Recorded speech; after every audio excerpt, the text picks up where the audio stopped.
Hi, this is Chaplain Siebold here, Chaplain Dawn Siebold, and I am the Training and Resource Manager for the 63rd Readiness Division. And I wanted to just share a few words with you. Hopefully they're encouraging. When I was considering a Psalm of David, Psalms 27:1, I began to think about this psalm, and I was considering David and David's life and how the author of Psalms, which is David, King David out of the Old Testament, faced a lot of fears in his lifetime that could have crippled him. But instead, these events allowed him to be a shepherd protecting sheep from large predators as a young man, a warrior without proper training and gear facing a giant, and a king that never really rested in peace. Yet he was able to write Psalms 27, verse 1. The Lord is my light and my salvation. In whom shall I fear? The Lord is the strength of my life. Of whom or what shall I be afraid? A little over 3 years ago, my sister died in her early 60s after a lifetime of struggle with her health. She was never able to run or do somersaults as a child, have her own children, and at the end of her life, she had to use oxygen 24/7 to breathe. Yet, if you had met her, you would have never known that all of the uncertainty, loss, and struggle that was scarred within her and across her body that she endured throughout her lifetime, you would have never known that this had happened in her life. Yet she was able to remain positive about life and fought to stay even during the weeks before she died. Many times throughout her life she faced death and managed to survive when others around her did not.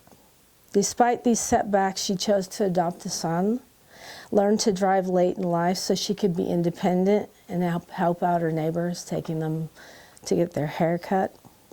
And at the end of her life, she filled 10 journals with prayer requests from other people that she prayed for, even when she herself struggled to breathe. I can't speak as to why David was able to keep his faith, even when life was more than likely fearful and filled with uncertainties and challenges that were often bigger than he would have chosen for himself. But I think I know why my sister was able to stay positive in the midst of so much hardship and loss. She chose to focus on what she could do and not on what she could not do. And there within that, each day is where she lived. And this is how she was able to bless others around her. She couldn't change the past or control what was to come, but she chose to live each day to the fullest and the best of her ability. And that's what she did. I always reminded me that she was not alone in the struggle. God was always with her, putting things into perspective that she could handle for that day. God and my sister's life lived before me have become great sources of strength. I carry God and my sister within me into hard situations, pushing me forward, telling me, and this is what I tell myself when I'm in hard situations, that I can do this. So choose this day to live in the here and now, one day at a time.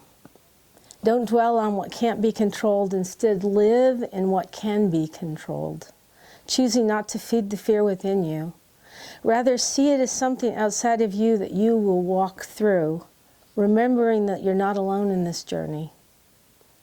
Reach out to your family, friends, and associates with the blessing of technology if social distancing keeps you apart.